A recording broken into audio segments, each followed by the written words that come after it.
My name is Habiba Zaman, one of the organizers of the conference. I sent out many emails, so you are familiar with my name. And the co-organizer is Dr. Sanzida Habib, just right beside me. Without her, I would not be able to actually do this task. We welcome you to the Canadian South Asian Youth Conference at Simon Fraser University, Harbour Center. This is our downtown campus, or Vancouver campus. SCPU has 3 campuses. One is Barnaby, which is the main one. There is also another one at Sari campus.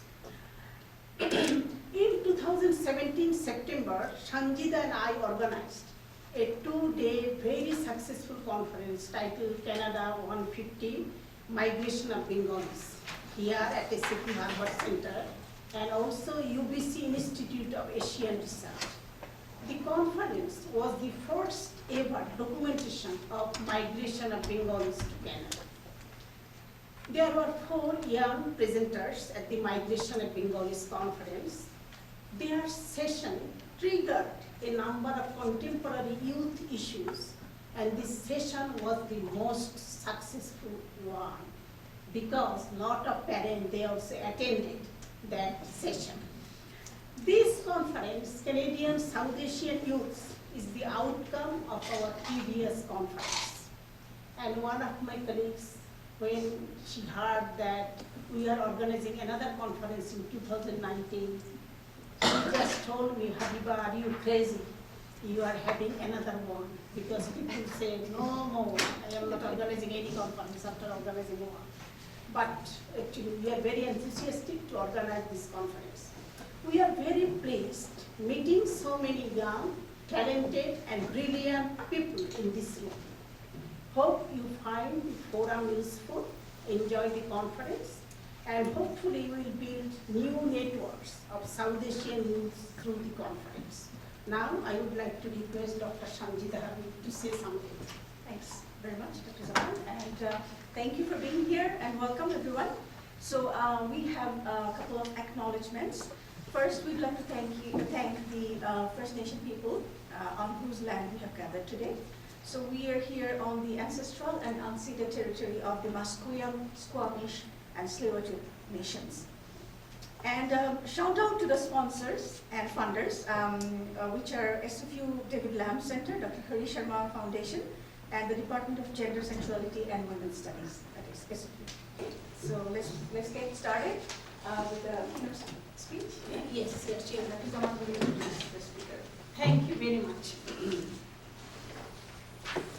I would like to introduce our keynote speaker, one of the most influential figures, not only in Canada but also worldwide.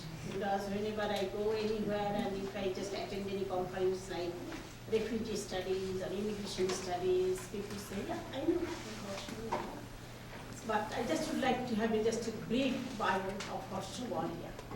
Harsha Walia is South Asian award-winning author and activist trained in the law. She is the author of Undoing Border Imperialism, co-founder of No One is Illegal, and project coordinator at the East Side Women's Center. She is also a member of the February 14th Women's Memorial March, Abolition, Journal Collective, South Asian Network for Secularism and Democracy, and Defenders of the Land Network. Walia has been named one of BC's top 10 left-wing journalists and writers by the Georgia Strait, one of the most influential South Asians in BC by the Vancouver Sun, and quote-unquote, one of Canada's most brilliant and effective organizers by Naomi Klein. She is a recipient of the Canadian Centre for Policy Alternatives Power of Youth Award, West Enders Best of the City Awards in Activism and Change Making, and Punjab Guardian's Human Rights Award.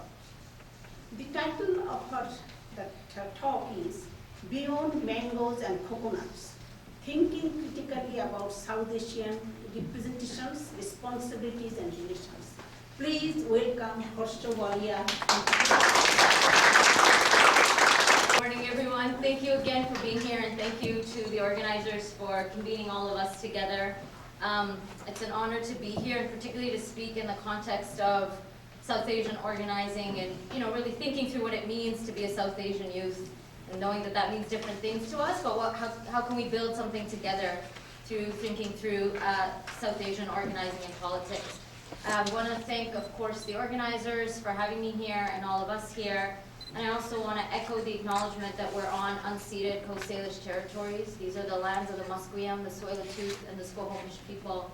And I think in thinking through South Asian presence on these lands, it's so vital for us to recognize that it's not enough to think about South Asia and the colonialism that took place in South Asia, but to think through how we're implicated in the ongoing dispossession of Indigenous peoples on these territories and what our role and responsibilities are here. I want to start actually with the story of Preetam Kaur. Anyone heard that name? Yeah. So Preetam Kaur is 90 years old right now. She lives here in the Lower Mainland, and she was a key organizer in the 1970s and 1980s. She was really active in the farm workers movement in British Columbia, and we know that farm workers in general across Canada are Canada's forgotten workers. They toil in the fields to feed us food, to put food on our tables every single day, and often endure the most horrific conditions. It's one of the most dangerous industries in Canada. Most people think that, the kinds of jobs that are hard that we're told are like being a police officer because you fend off crime. But really, it's hardworking, low-wage jobs, mostly done by racialized women, farm workers being one of them, working with pesticides. Almost until recently, farm workers weren't even really fully covered by health and labor and safety standards in BC and continue to be exempted from a number of health and safety codes under labor legislation. Particularly immigrant workers are often working 12 to 14 hours a day, in some cases often making $1 an hour, especially back in the 70s and 80s, living in converted chicken coops and suffering from chronic health problems. So Preetam worked as a farm worker under these conditions. She also worked 12 to 14 hours a day, 7 days a week. She started organizing in the farms when young Punjabi women complained about sexual violence for the farmer that they worked for. She went to see the farmer who threatened her with a gun. She said, "I'm here and I'm not going away." And she didn't. She helped organize farm boycotts across farms in the Lower Mainland. She led court battles for unpaid wages. And she was one of the few women who held an executive position in the Canadian Farm Workers Union, which was initiated here in British Columbia of mostly Punjabi farm workers with very close international and transnational relationships, for example, in California with Cesar Chavez and Dolores Huertas in California. She fought for minimum wage and workers' rights, including the right for farm working women to access bathrooms. At that time, farm workers were going to the bathroom in the fields, basically, and for daycare on the farms, so that women's children had access to daycare and that they could work and their kids weren't also on the farms. So to me, she really is one of many unsung heroes within the South Asian, specifically the Punjabi community. She fought for feminist rights, she fought for workers' rights, but she's really rarely understood or acknowledged within these movements, or actually even within our own community. Very few people know about women like Preetam Kaur. And the Canadian Farm Workers Union includes hundreds of women like Preetam Kaur. They won important victories, like after a 15-month strike at the Jensen mushroom farms that resulted in the first labor contract for farm workers, or the Moni's mushroom strike, which was also initiated by 5 women, and effectively shut down the entire sale and distribution of mushrooms across BC with the support of other unions. They rallied around the slogan of "United we stand and divided we fall," and the Farm Workers Union captured the imagination of all working class people in BC, and to me continues to be a beacon of hope in the face of insurmountable odds, not only as second-class workers, but of course as second-class citizens, specifically as immigrant workers. And I bring up this example not only to honor her, but also because oftentimes when we think about success as South Asians, and I'm going to come back to this category of South Asian because I think it's a fairly awkward and problematic category, but because it's often overshadowed, the people like Preetam Kaur are often overshadowed at the expense of glorifying doctors, engineers, lawyers, elected officials, who we are told are the real South Asian success stories. So what I want to focus on today is troubling the idea of South Asian representation and, by extension, success in a few ways. I want to first think through this discourse of multiculturalism that South Asian gets subsumed under and challenge it. I also want to, as I mentioned earlier, problematize the category of South Asian and to actually challenge it, I think, as one that actually actively hides violence by thinking through transnational relationships as well as caste supremacy and race and class relations. And finally, I want to, through those first two things, try to imagine a different way of what it means to be a South Asian politically organized person and youth, and think about our social position and responsibilities to affect change in this current moment. And I say this knowing that, this is me, one person talking, and the very fact that I'm speaking under the umbrella of South Asian youth is again itself, is a problematic and awkward kind of positioning. So the first thing I want to talk about is multiculturalism and how we think about it, what it means in the Canadian state context, and how to challenge it. So Canadian multiculturalism is seen as Canada's gift and brand to the world, right? We hear about it all the time. And what it's understood as is the framework about how non-white people are welcomed into Canada as immigrants and refugees, how different cultures can integrate without actually being assimilated and still retain parts of ourselves, our language, our culture, still be us while being Canadian, is kind of how multiculturalism is imagined. It's juxtaposed to the US melting pot model, right? And also this idea that multiculturalism means that we celebrate difference and that we don't tolerate racism and discrimination. And that we can all enjoy ethnic festivals and eat and dance and celebrate together. But what multiculturalism ignores, of course, is that we can't celebrate difference in the context of immense power imbalances. That those differences are constructed around social hierarchies and relationships of power. The most salient example of this, of course, is the idea of the eternally hyphenated citizen, right? So how many people here get asked, like, where are you from? I'm from Abbotsford, Surrey, Burnaby, Toronto, Scarborough, Mississauga. No, where are you really, really from? I'm really, really from there. Where are you really, really from? My mom's womb. Where are you really, really from? What are you trying to ask me, right? And this line of questioning, even though we all know it, and it's again, just the tip of the iceberg, it's this line of questioning that is often harmless, it's innocuous, right? Someone just trying to find out about where you're from, multicultural questioning. But of course we know that this is a form of racism because it's largely only operates against racialized immigrants, right? There's a double standard that operates. Very rarely do white people or white passing people get asked, where are you from? Again, Surrey, Abbotsford, Burnaby, Vancouver, wherever. No, where are you really, really from? Like, what part of colonizing Europe are you from? What are you asking me? I'm not responsible for any of those things, right? And so this double standard, to me, is the epitome, and even though, again, it's just the tip of the iceberg, but it's the way in which it plays out in interpersonal relationships that shows us how racism operates, because it suggests that multiple things. I'd argue it suggests three things. One is, of course, that white people are somehow inherently from here, right? That white people, even if you actually are a white immigrant, you're an American, an Australian, what have you, you don't get asked that line of questioning because whiteness is normalized as somehow from here. That if you're white, European, you're white passing, that you are from Canada. And what that does is then two subsequent things. One is that, of course, it completely erases the reality of settler colonialism on these lands.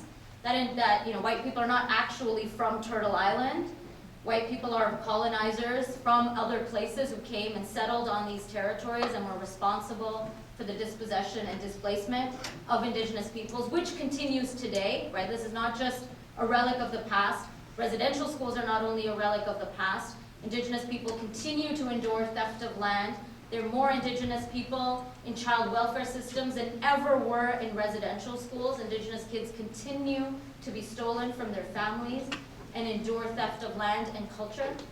And the third thing that it does is continually cast people of color, non-Indigenous people of color, as from somewhere else, right? So regardless of how long you've been here, in the case of South Asian presence, over a century of South Asian presence now, and similar for other communities, no matter how long we've actually been here, and in some cases longer than certain so-called European communities, we're always cast as eternal outsiders, right?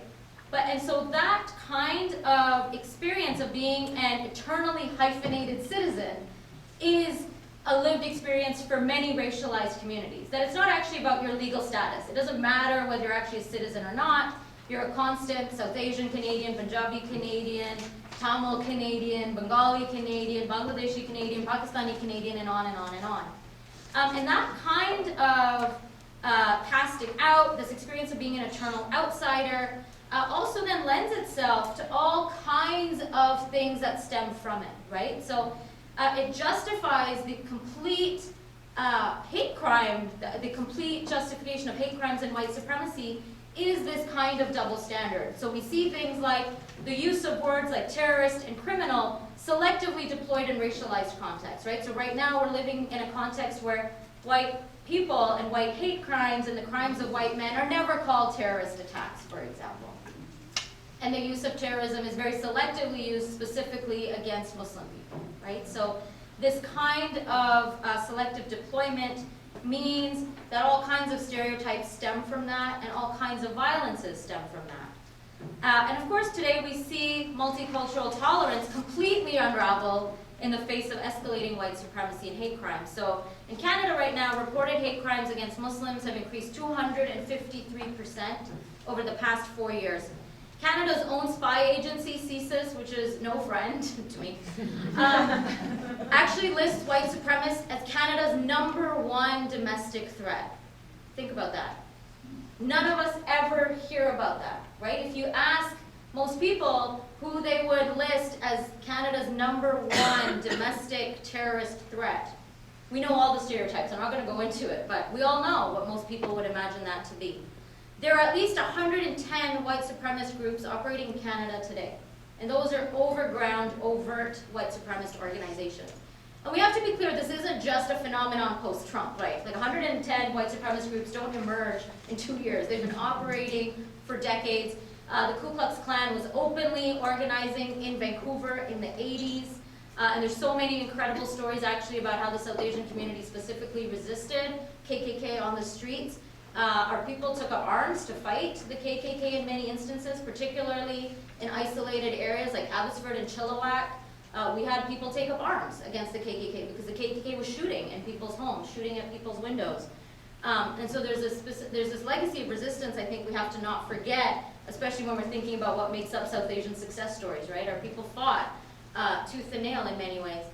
An Ipsos poll in Canada shortly after Trump's nomination asked people if they would vote for Donald Trump. As you can expect, a lot of polite Canadians were like, no, you would never vote for Donald Trump. But then they asked a follow-up question where they didn't say, would you vote for Donald Trump, but basically laid out Donald Trump's platform and said, would you vote for less immigration? Would you vote for less crime? And things that were basically on his platform without naming him. And 76% of Canadians said they would be likely to vote for a Canadian candidate with a platform similar to Donald Trump that focuses on stricter immigration and being tough on crime. Right? To me, this is like the epitome of Canadian bullshit, right? You're like, oh, I can't really stand those overt racists down south. They're so racist, but it's couched in other ways, right? We say we're anti-immigrant, but we're not racist. We just don't really like certain kinds of immigrants. We like the legal immigrants. We don't like the so-called illegal immigrants. We like some immigrants who are closer to proximity to whiteness, but we're vehemently anti-black. We don't want black migration into Canada, right? And so this is the ways that it plays out. And again, even thinking through immigration, to me, the ways in which this double standard around whiteness operates, immigration is a key example of that, because until recently, the single largest demographic of so-called illegals in BC were white Australians. And again, that is something most people would never imagine, right? People would think it's like Latinos, right? The same stereotypes that we hear operating in the United States. But until recently, because now we have a growing, especially since the conservative era, we have a large undocumented community of people who were refused asylum, who refused refugee status, and also temporary migrant workers who are losing their status. So that has shifted, but until in the 90s, for example, early 2000s, the largest single demographic of undocumented people in BC that was accounted for were white Australians, because it was white Australians. Like when you go up to like Whistler and ski country, right? They're all working there. A lot of times they're working without visitor visas or expired visas, so they're technically actually working illegally. And whenever a media reported on a story of an undocumented person who was a white Australian, they'd be like, oh, look at this Canadian bureaucracy. It's so unfair. Look at this young person just working hard. They're contributing to the Whistler economy. This bureaucracy is so unfair to them. And of course, that was never the media treatment that an undocumented Latino, for example, working in the construction industry would receive, right? So there's so many examples that we can think of about how racism operates, and I'm sure people have their own experiences about how that's working in your lives. So I'm not going to speak too much about that, because I think that's an experience we can all relate to and understand. But what I do want to think through now is, so we understand that. We understand that we're living under white supremacy to some degree, right? We understand that we face racism. We understand that our families have faced that. So now I want to think about how can we trouble that? How can we nuance that more? And for me, one of the ways that we need to think through that is to problematize two things. One is this catch-all category of people of color and racialize that, I've even used to kind of simplify some experiences. And also even to think through and problematize the category of South Asian. And to me, there are some fundamental problems with this catch-all identity of people of color or being racialized. Of course, it works in some ways, which is that we can imagine ourselves, and not imagine, it's real, but construct ourselves in opposition to white supremacy and people who experience the impacts of white supremacy. But what it also does is subsume a whole group of people under a category. And specifically, I think it's harmful not only because it subsumes us into a large category, but it assumes that we, as South Asians, and I'll come back to the South Asian category, but for now I'll use it, that we as South Asians, for example, share the same experiences as Black communities and Indigenous communities, which we very, very clearly do not. And I think in thinking about race, it's important not only to think about how white supremacy impacts all racialized people, but how some of its pivotal points are actually anti-Black racism and anti-Indigenous racism, right? Things stem from that. And, I'm not going to go into a theory class, you guys are all doing it, but we need to think about what it means in concrete material ways, right? In concrete material conditions, in general, South Asian communities absolutely do not face the same lived realities. We do not face the same levels of police violence and incarceration. We absolutely do not face the same realities of child apprehension, right? The most violent thing you can do to a family is tear apart children from the family. There is nothing else that is a more clear definition of genocide under the UN Convention than tearing apart people's families and their culture.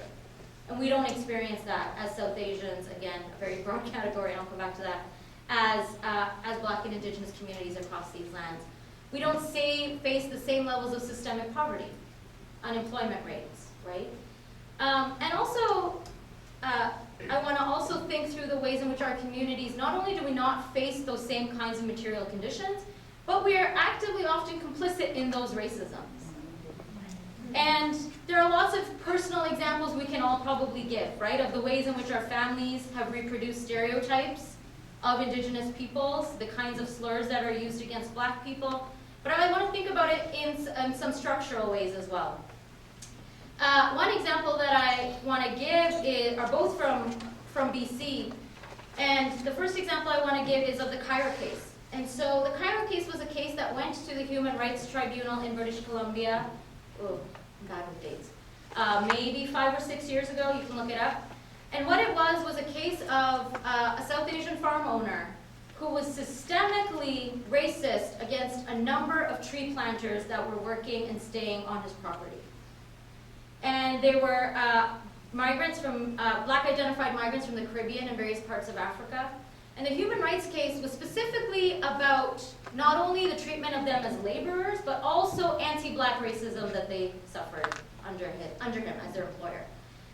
And I won't go into the details of the legal case, but to me what was troubling was that when this case came forward, most of the South Asian, specifically Punjabi community, rallied in support of the farm owner and in support of the Cairo family, saying that this would set a precedent against a minority community. That if the human rights case went ahead, it would set back human rights standards by focusing not on white violence against people of color, but focusing on so-called minority-on-minority violence, right? And so you see how this umbrella of POC and racialized works to assume that there aren't other hierarchies operating. As if those South Asian violence against Black people, it's not lateral violence, it's an active form of oppressive violence, right? It's a form of hierarchical violence. And a number of people rallied around the Cairo family. It was also seen as, a case of shame, a case that we need to rally against our own. And to me, so I was one of the people who, I wasn't active on it, but, when there's rallies and other things, would go out and support the tree planters when there was rallies at the BC Human Rights Tribunal. And at that time, I would get tons of calls about why I was doing this, that I was giving a bad name to the South Asian community. And for me, I had to defend myself about why I thought that other people were on the wrong side of this. Not only from the basic perspective of human rights, that there was not a shadow of a doubt that they were exploited. There's not a shadow of a doubt that they were extorted against. One person died, and that was what launched the investigation. One person died. But also that the whole philosophy that we somehow have to defend our own no matter what is oppressive and violent. Another case is that of the Sahodas in the downtown east side. The Sahodas are one of the worst slumlords in Canada. They operate a housing, for those of you, I don't know how many people are familiar with the downtown east side, a neighborhood not far from here. They operate some of the worst housing in this neighborhood. Predominantly, their residents are Indigenous people. They're found in violation of at least 400 safety infractions and bylaw infractions, and that's, of course, it takes a lot to even get the city and the province to go in and inspect a building. They extorted sex and money from residents, paid their workers $1 to $2 an hour, so other East Side residents, poor people who were desperate for money, would get paid $1 to $2 an hour to clean in the building, to run the front desk. By any standards, they're slumlords, right? It is well known that the Sahodas are slumlords. And there has been complete silence in the South Asian, specifically Punjabi community, about the Sahodas. And oftentimes they're crimes under every provincial bylaw, under every possible code of the Residential Tenancy Act that they are breaking. It was covered up in the Punjabi and South Asian community, again, to save face, and also with stereotypes that were very anti-Indigenous, right? That's how, I'm not going to repeat them. Again, I'm not here to repeat bullshit, but you can imagine the kind of anti-Indigenous racism that was used to justify why they were exploiting and extorting people. And so, for me, these are just two examples of the ways in which the category of racialized people or people of color masks violence that we are complicit in. It masks violence that we are responsible for, and the idea that we have a shared experience with other people of color under white supremacy means that we aren't able to see ourselves also as oppressors. It means that we only see ourselves as people with shared victimhood with other racialized communities. That to me is also often the problem with even the category of South Asian. What South Asian masks is the fact that we are not just diverse people under multiculturalism, that we're from different countries, but that there are active systems and structures of power that are operating within the South Asian community itself. One of those, I'll name just some of them, but there are so many more in the interest of time. One of those, of course, is Islamophobia, right? And Islamophobia is not just something that is happening to Muslim people by white supremacists. It's something that is on the rise amongst specifically non-Muslim people of South Asian descent, most obviously by Hindu people and upper caste Hindus, but also, I'm Sikh, and I know that is something that's also on the rise amongst the Sikh community, despite the fact that as Sikhs we've suffered at the hands of Hindutva and Hindutva forces, right? And we suffered a genocide. But increasingly there's an alignment politically amongst Sikh politicians and Sikh organizations and Narendra Modi and the RSS. So everyone's of course aware of, I'm sure, the rise of Hindutva in India itself, right? The fact that Modi is able to be prime minister despite the fact that it is well known that he committed crimes against Muslims in Gujarat, that he continues to openly call for violence against Muslims and Christians and minorities and Dalits in India. And this is, I think, of particular importance to diasporic folks because most of the funding for the RSS comes from the Indian diaspora. It comes predominantly from the United States and England, but it comes at large from the Indian diaspora. And I think for diasporic Indians, specifically diasporic upper caste Hindus, to frame themselves as, again, victims of white supremacy in North America, without acknowledging the linkage between the diaspora and the ascent of authoritarianism and Hindu fascism in the subcontinent is a completely hypocritical politics and positioning to And it's not only hypocritical because of what's happening over there, it's because these politics are transnational. We know that there's also outfits, the same people that are supporting Modi are the same people who are supporting Trump in the United States. They're the same kinds of, even though there's not there's a Hindus for Trump in the United States, there's not a brazenly, that I know of, although we know that there's networks of Hindu temples, for example, in the Lower Mainland. But we know that there are Hindu organizations that are anti-immigration, for example, in the same way that Trump is, right? And so I think it's so important that we challenge within the South Asian, again, this broad category, the rise of Islamophobia within our communities. And especially with what's happening right now, and I'll return to Kashmir, but what's happening in India and Pakistan, we have so much Indian nationalism in the diaspora, including by people who are so-called minorities in the Indian subcontinent, right? Again, speaking specifically for me from the perspective of Sikh Punjabis, the fact that our community is aligning with Indian nationalism and jingoism, calling for a war in Pakistan, using the framework of anti-Islamophobia as the main rallying call is completely offensive and something that we have to take up, right?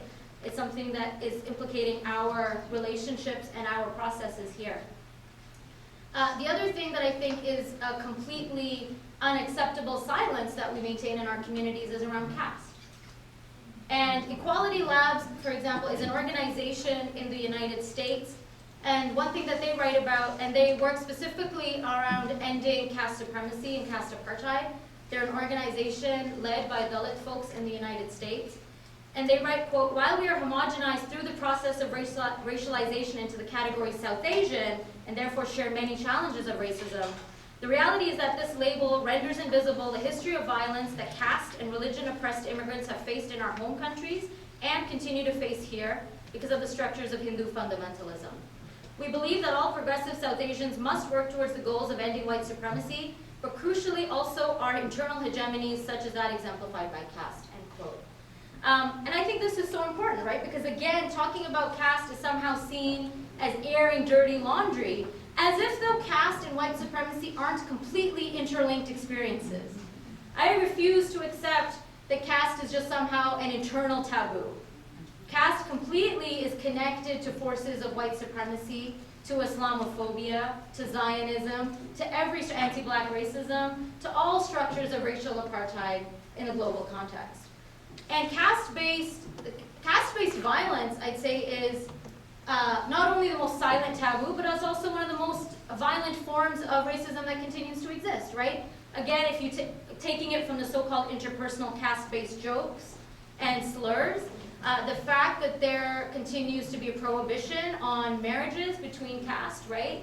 That continues to happen here in the Lower Mainland. It's not about over there. That there are gurdwaras in our communities that Dalits can't enter, right? The Ravi Das Gurdwara is a separate Gurdwara specifically because of caste-based apartheid in the Gurdwaras that continues to operate. And also, I have a very tenuous relationship with Jat Pride in the Lower Mainland, right?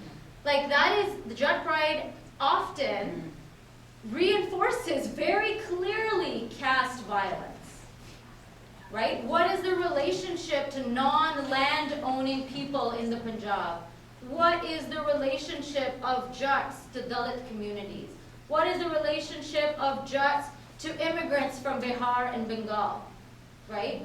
And so, that's a whole other thing, and perhaps other people are talking about it. But to me, Jat Pride is one of the ways in which we need to rethink what it means to have so-called South Asian pride without thinking through what it reinforces and what violence is. It makes invisible, specifically by trying to appropriate a social justice anti-oppressive based language, right? One example that I want to give, there's so many examples of caste-based violence. If you're from the Lower Mainland, I encourage you to check out Dalit Chetna Association, which works on raising Dalit issues here in the Lower Mainland. They have an annual Dr. B.R. Ambedkar Memorial Lecture to raise the issue of caste-based violence.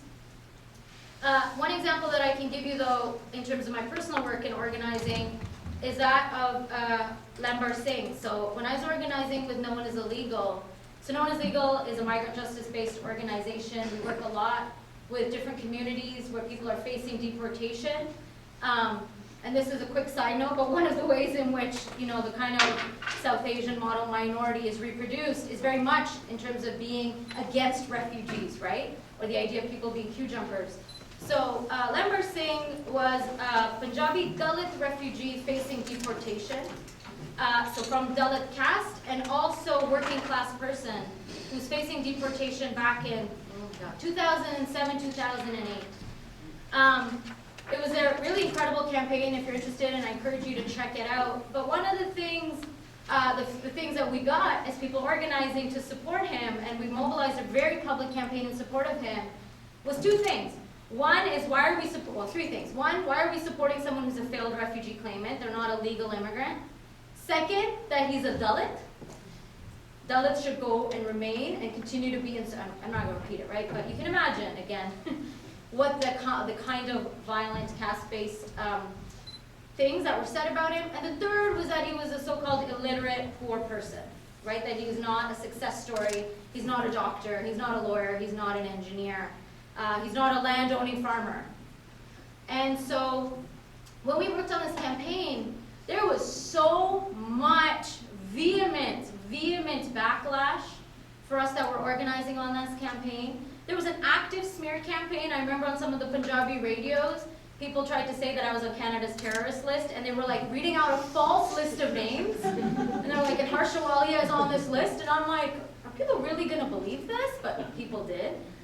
And you know, there was people that, it was hard, right? So there was people on the radio that were saying things, it's personal too, because you're like, really? And you're hearing it in Punjabi, you're like, this is weird. This is, you know, I'm used to hearing it from like Jason Kenney in Parliament calling Canada a terrorist organization. It's really weird to hear it on Punjabi radio by people who are fighting against the listing of Sikh organizations on the terrorist list, calling me a terrorist, and then also calling, you know, really offensive rape culture stuff, right? That people need to keep track of me, and, you know, one person actually said if she was raped, then her mind will be set straight. It's really offensive stuff, right? And I don't bring this up to bring up like the horrificness of it, but to just say how deeply invested people were in making sure this man could not stay because of what it represented, right? The flip side of that, I'll say on a happy note, is that when Lamber Singh was about to be deported on December 10th, 2008, and we'd been organizing for 1 year at that time, over 1,000 mostly Punjabi elders, mostly women, showed up at the Vancouver International Airport to physically prevent his deportation. And they surrounded the cab that he was being brought in. He was also paralyzed, so there was also all kinds of stuff around disability and ability and the fact that he couldn't contribute. They all work together, right, all of these things. And they surrounded the cab that Canada Border Services Agency was about to deport him from, and he was not able to be deported. And this was the first time in recent North American history that a deportation was physically prevented. And it actually inspired a lot of the undocu-bus movements that are happening in the United States where people are physically blockading buses, was actually inspired by here, a very localized example of people rising up. So I say that also to say that there are many people in our community that resist, right? That refuse the imposition of what it means to be a so-called good immigrant and all the attendant violences that brings on other people, who stand in solidarity with a paralyzed Dalit Punjabi man who was working class and poor, right? Who refused to buy into the model minority that this is somebody that we don't accept into our community. So I don't want to just say everything's messed up right there, that we can choose a different way of enacting our politics all of the time. And so, you know, those are just some examples. And again, as I alluded to, Kashmir is rarely talked about. You know, oftentimes as progressives, we talk about US imperialism, Canadian imperialism, we talk about the Israeli occupation of Palestine, but we don't talk about Kashmir, which is the world's most militarized zone. It's not an internal conflict. It's the world's most militarized zone and the largest region occupied by security forces. And you know, again, there's so much work from Kashmiri people, Kashmiri feminists that people can turn to. And we know, you know, we don't need to regurgitate the statistics about the number of people that are tortured, number of people that are killed, the enforced disappearances, the mass blinding, the use of pellet guns to deliberately blind hundreds of people in the past few years in Kashmir. the sexual violence, right? The everyday harassment of what it means to be in an occupied zone in Kashmir. And yet we continue to talk about this as an internal conflict, not as a form of imperialism, even though India is actually a global superpower in the region. And the fetishization of India in the context of multiculturalism masks violence, masks occupation. And so, for me, taken together, this immigrant experience of being South Asian needs to be troubled. Especially if it's, and I want to say specifically immigrant, right, as opposed to, say, a refugee experience or the experience of a temporary migrant worker. I'm talking here specifically about the immigrant experience. And so to me, the idea of the immigrant experience of hardship is sometimes and often problematic when hardship means that a middle-class immigrant family no longer has domestic workers. Right? When people are like, it's so hard here because I don't have my driver. Or it's so hard here because someone doesn't do my laundry for me. Right? So we need to critically rethink what it means when people talk about this universalist, self-orientalizing experience of hardship. And oftentimes the experience, you know, the quintessential doctor who became cab driver, I'm not suggesting that's not a hard experience, but we need to see it not as someone who's always had a hard life. Oftentimes it's hard because people who have always had upward mobility have a brief experience of downward mobility that then continues to be upward mobility through the next generation. Right? So it also reinforces the bootstrap. We know as immigrants that's always weaponized against particularly Black and Indigenous people. Well, look at those immigrants. They managed to go from taxi driver back to having their kids be doctors, right? And what we lose in that is the transnational experience. To have always been upper class or middle class, to have one generation become working class and then go back to being middle class is not a story of a bootstrap, right? So we need to think about the immigrant experience in its transnational location. Not only when the experience begins here. We need to think about it in its transnational context, which again isn't to minimize the very real experiences people have. We just need to locate it accurately, right? And also that the immigrant experience, again, is not the same as the refugee experience, right? It's not the same as, say, you know, a Punjabi refugee or someone like Lambar Singh that I talked about. That's not a universal South Asian experience. Or Tamil refugees fleeing civil war and genocide in Sri Lanka that came on the MV Sanzida or the Ocean Lady in 2011 and faced mass incarceration. Right? The Kamaga Chamaru cannot be our only talking point.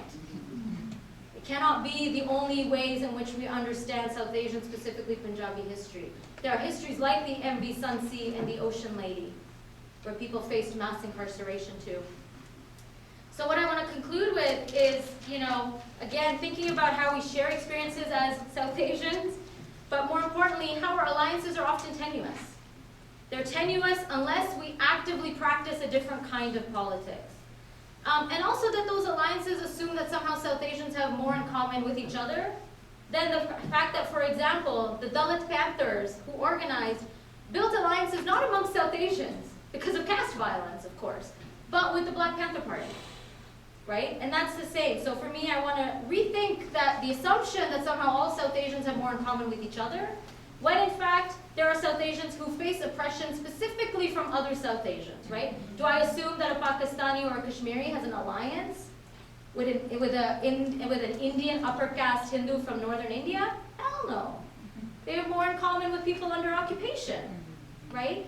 So we need to think through how we even assume that our alliances are somehow natural because we come from the same geography.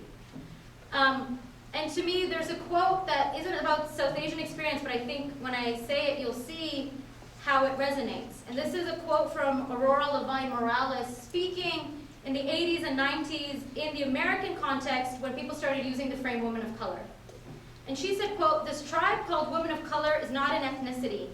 It is one of the inventions of solidarity, an alliance, a political necessity that is not the given name of every female with dark skin and a colonized tongue, but rather a choice about how to resist and with whom," end quote.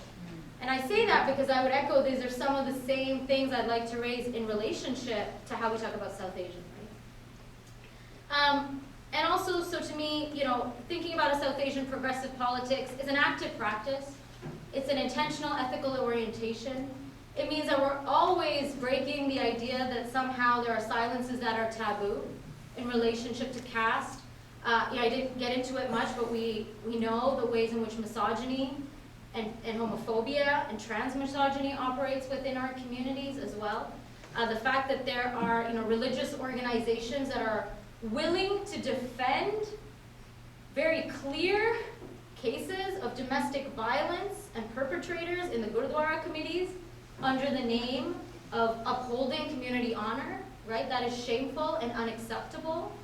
The space that is reduced for South Asian feminists to speak when we speak about violence in our communities, because somehow we have to choose, right? We have to choose between competing loyalties and places where we are welcome, and especially so for trans women.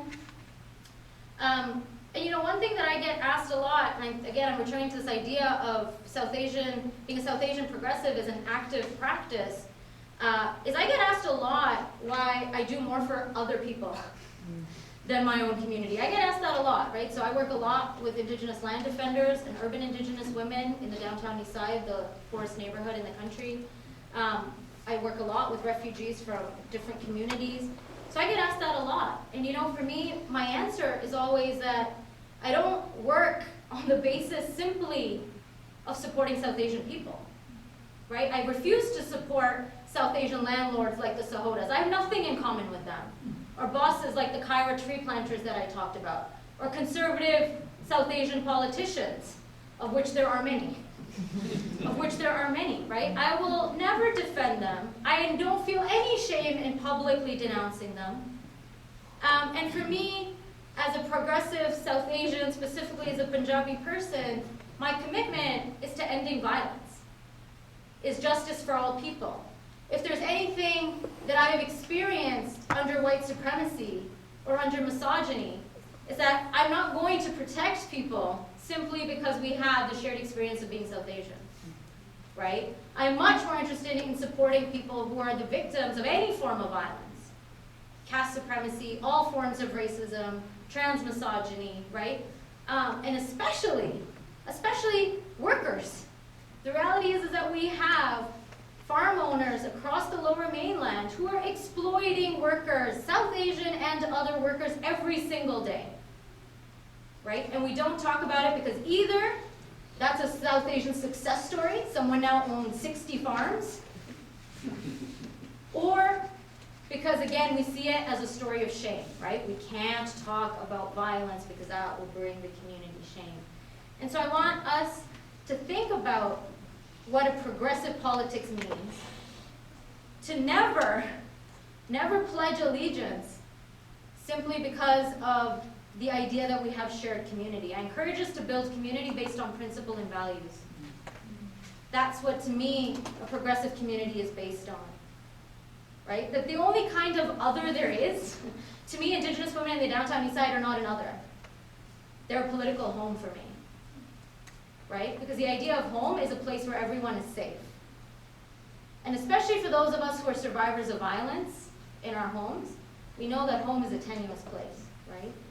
That we have to seek out home wherever we find safety. And so I'd encourage us to rethink what it means to be in alliance and to think about progressive South Asian politics, not as a politics of having a shared geographical connection, but as one that's an ethical orientation about who to struggle with and in what way. Thank you.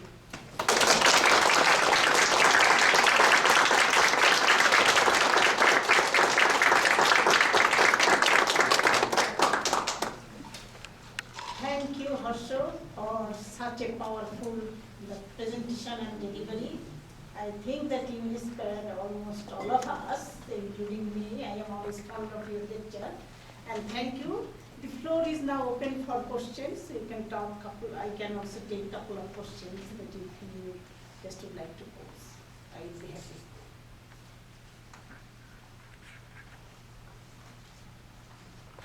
You can heckle too. I just want to make a comment. I just didn't want you to stop talking, first of all. And the way you got my mind going, oh my God, and all in the right ways and of thinking the right things. And one of the things is being, orienting myself as, oh, me, poor me, not having anyone to help me here, that type of attitude. It's just so good. I'm so happy to be here to listen to you.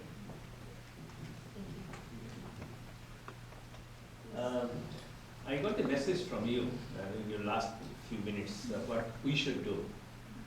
Can you very specifically say what the youth should do? It was a very general statement of what, as South Asians, how we identify ourselves based on principles, not on geography. Now, this is a South Asia forum. These are our future generations who will lead the issues that you have raised already. So any specific advice to them, if you have any?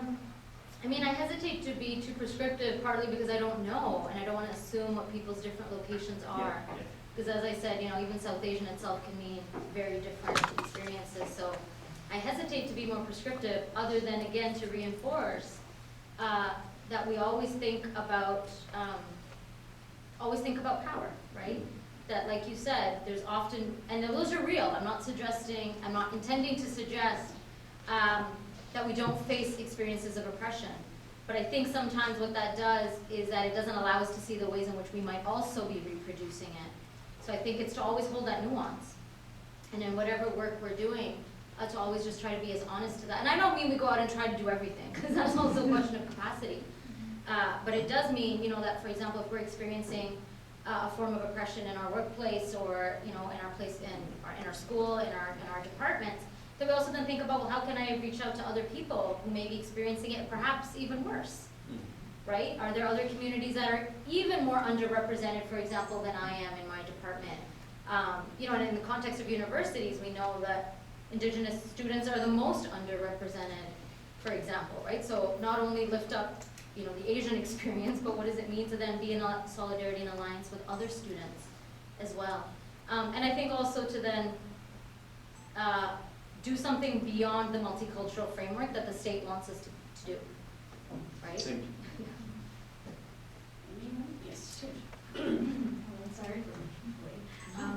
I didn't know you were late, you just told me you were late. That's all. I just wanted to ask, so you work with a lot of Indigenous women in the downtown east side, and having the experience of growing up in a South Asian family, do you think that there are parallels or, distances between how South Asian immigrants might relate or reflect upon their experiences with Indigenous people, or do you think that there's just like a gap of knowledge? Because I feel like there's a lot of shared cultural history in terms of genocide and oppression, but that there's a lot missing between relationships of the two people. Yeah, thanks for that question. I think for me, it's, I used to think I'd say that there was a lot more shared experience. I no longer have that opinion personally. Ask me here, I might have a different one, because it's such a subjective kind of thing. But yeah, I think in the most general way, the shared experience is, British colonization, for example, right? Like that we have a shared experience of what it means to be colonized people. But for me, there's many ways in which that falls short. And one is the overwhelming reality, and again, I will speak specifically to a Punjabi, I don't know where everyone's from, but in this context, the lower mainland experience of Punjabis, including those of Sikh refugees, but also of immigrants. So there's a very specific class and caste migration dynamic, right? So South Asian, also the state selects who it wants. A lot of people who are coming are not the so-called subaltern, right? And so I'd say the distances are huge because people imagine themselves as upwardly mobile and are upwardly mobile. People often imagine themselves as the beneficiaries of colonialism, right? A lot of people who are educated in British school systems. And also there's very straight up colonialism that I used to think / justify as mediated by white supremacy, like that we would learn the Canadian stereotypes of Indigenous people. But I think in many ways it mimics the very same racism that a lot of, again, Punjabi upper caste people have of Dalits and Adivasis. It's not simply mediated by white supremacy. These are forms of racism that are, again, transnational. And again, the kinds of racism that exists against Bihari migrants, for example, in the Punjab. So to me, these are different forms of racism, but I don't think that shared experience of colonization is enough. I think it requires specific attention to thinking through relationships to Indigenous peoples transnationally, right? Also to Adivasi communities, for example, in the subcontinent. But yeah, I'm not, also white supremacy plays into it. I'm just saying we can't let ourselves off the hook in terms of the forms of racism that cross the ocean with us. And also I think the reality now of where communities are, the very specific different class relations especially, means that, it's a very concrete example. I work with, like I said, women in the downtown east side. There's a bad date sheet, which is women who are sex workers. And the kinds of, so a bad date sheet is basically women informing other women about bad dates, right? About clients, about Johns who have committed violence against them. And this is not something I often share because to figure out how to talk about this. I've worked in the neighborhood for 16 years. I see the bad date sheet every week. 8 out of 10 times who's being described as a South Asian man. Yeah. Right?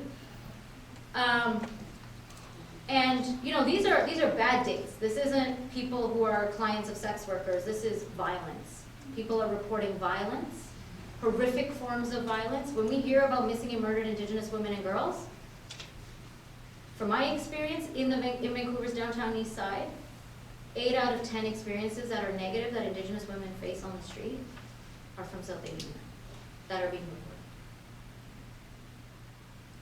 So I think we can't talk about shared relationships until we unearth some of these very real dynamics and relations.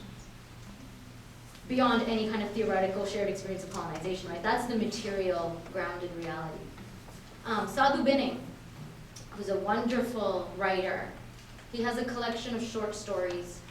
One of them is a beautiful, I forget the name of that one. It's a beautiful story, a fictional story, but based in reality, about a relationship between a Punjabi man and an Indigenous woman. And you see, I think he just beautifully explores the possibility of a relationship, but everything that makes that impossible because of structural racism and violence. I have seen a couple of hands, but I can take them together too. I can take them together, sorry. You can take it. I mean, I'll take them together. That way it might be. Yeah. Actually, I wanted to say no. Oh, sorry. Because I promised to Harsha that, That's okay. so that's okay. I'm dying for us to just stick up for time. So I assume it would be like a half hour Yes, later. yeah. So I will take just all together, 1, 2, 3, and then she will just respond. Yeah, she Okay. please. I wanted to say really quickly in response to your question, sort of like, what can we do to move the conversation forward? I think that we're all kind of here, we're all on the same page in terms of what our understanding of what our identity is and where do we fit, or we're questioning it, right? I think a really powerful thing would be for us to stand up as role models. Because I've had a lot of kids ask me a lot of times, like, what are you? And it's not coming from like, Canadian kids, these are Punjabi girls who are like, what are you? Because I don't fit into their model. Excuse me, I'm a bit sick. I don't fit into their model of what a Punjabi woman would look like. And I've even had like teenage boys trying to bully me into like giving them a mark or whatever, I'm a teacher, right? And they're like, they try to overpower me in the way that they speak or the way that they stand. And then when they don't get that result that they want, they kind of step back. And I think it's really important, I mean, we're not all educators here, but I feel like it's really important to sort of like, in your own space every day, how could you role model to kids that what they see at home is not necessarily the way to be, that there is another way to be, because we've all struggled with that. I think we're all here because we've struggled with that. I see that at home, but it's not the way to be, but how do we make that smoother for the next generation? I think that's what we can do. Instead of having like a wider conversation, let's put into practice every day. This is the way to be. Is there any short question? Just brief. No? Yeah, thank you. Yeah, this is the last No, one. it's okay. I would like to, yeah. Yeah, it's a very short. Yeah, it's okay. Yeah, thank you for the talk. I I'm from Vietnam, so I'm not South Asia. So what are the main ways? So according to you, so what are the main ways that South Asians that are represented in Western culture, and how that it's different from other parts of Asia, like yes, from Southeast Asia. So I'm curious, and I'm just new here. Yeah, welcome. Thank you. Yeah. There's a hand in the back. Another hand? Do it. I think there's a really interesting dynamic in the South Asian community in Vancouver in the last year and a half, and I don't think it's being addressed when you're talking about issues, and it's about thousands and thousands of Punjabi students who are arriving to study at places like Douglas, Capilano, Langara, Kwantlen, and they are really struggling in the most profound ways. And I haven't heard a lot of people in Vancouver talking about it. Douglas Todd writes in the Vancouver Sun about it occasionally. I teach at Capilano, and my classes have recently become 100% these students from the Punjab, and they work very long hours for very low pay. They cannot study and work and commute. My entire class at Capilano come from Surrey or Abbotsford, and every month there's hundreds and hundreds more. I think there's 5,000 or 6,000. And sexual assault has now been recognized. A lot of the women have been facing that. And also, a student of mine was pepper sprayed. She works at McDonald's on Hastings and comes to class in the morning. She couldn't be there because she was pepper sprayed the night before. And stories like this are just, I'm hearing them every day, and it's been about a year and a half. Thank you. This is the last one. Sure, yeah, you can wrap up. I'll leave people my email. Yeah, I mean, the question around South Asian representation and how it might differ, or in representation in the West and how it relates. I mean, the one thing that already strikes me is, even the Asian representation very much is dominated by the Han Chinese experience in Canada, right? And Southeast Asians are very much left out of that. And similar, the relations between different South Asian communities and the imperial relations there are very much obscured, right? Again, within this multicultural kind of dominant Han Chinese experience of what it means to be Asian. I'd say, again, I have trouble coming up with what South Asian representation in the West is, frankly, because even in the Canadian context, this very specific criminalization of Sikhs and Sikh people is very different in other parts of Canada, right? So the legacy of 1984, of Air India, of Sikh organizations being placed under Canada's terrorist list is very different across Canada. And similarly, the representation of Tamil people with the genocide in Sri Lanka, post-LTTE being listed, MB Sansi and Ocean Lady, that's very different than a Gujarati Hindu and a Gujarati Muslim, and even the representation there. So I struggle with what even is a South Asian Western construction. I'd say in the West Coast it's probably mostly Bhangra. I don't know. But yeah, partly because it's such a huge category that even Canadians can't figure out what the fucking differences are. And then of course you also have the overt criminalization of South Asian Muslims, Bangladeshi Muslims, Pakistani Muslims, Indian Muslims. So there's such diverse experiences, which is again why South Asians is so problematic, but even the Western construct, it's like you have communities that are actively celebrated and at the same time actively criminalized. And the question about Punjabi international students is a good one, yeah. I mean, to me, the core issue actually with international students and the things that they experience, I mean, my partner works at the Graduate Student Services Society at SFU. A lot of their advocacy is now in relationship to grad students who are international students. A relative works actually at Douglas College specifically with international students, so I hear a lot about it. To me, I think the fundamental issue, I haven't told them this yet, so Maybe I should tell them first. But I see a problem with the way, because either it gets managed as a cultural issue, so there's a worker that works specifically with Indian or Punjabi international students, or it gets managed as a situation of international students, where to me the fundamental issue is that education is increasingly being commodified and international students are cash cows for universities. So to me, the issue is the commodification of education. Like, I actually have a big problem with the way Douglas Todd has written about this, because oftentimes it's framed as like the culture clash, right? The culture clash of international students trying to integrate, and I'm not to say that's not real, but to me that's not the foundational issue. It's the fact that Canadian institutions and the Canadian government are making a profit off of people's need for an education. That to me is the root issue. And the reason people are having to work so hard is because tuition is so high. And then you have students needing to work 3 or 4 times and are not able to get bursaries and loans. So this, to me, it's fundamentally also then about citizenship, right? Who gets the right to an education, who doesn't have a right to an education, the fact that we can justify different treatment, the fact that international students are charged so much and still tuition is so fucking high in general, right? So the commodification of education for me is the core issue there. The fact that international students are being exploited in the workforce is also an issue fundamentally of the lack of labor protections under capitalism. International students are generally in industries that are not covered by labor standards. They're non-unionized workers.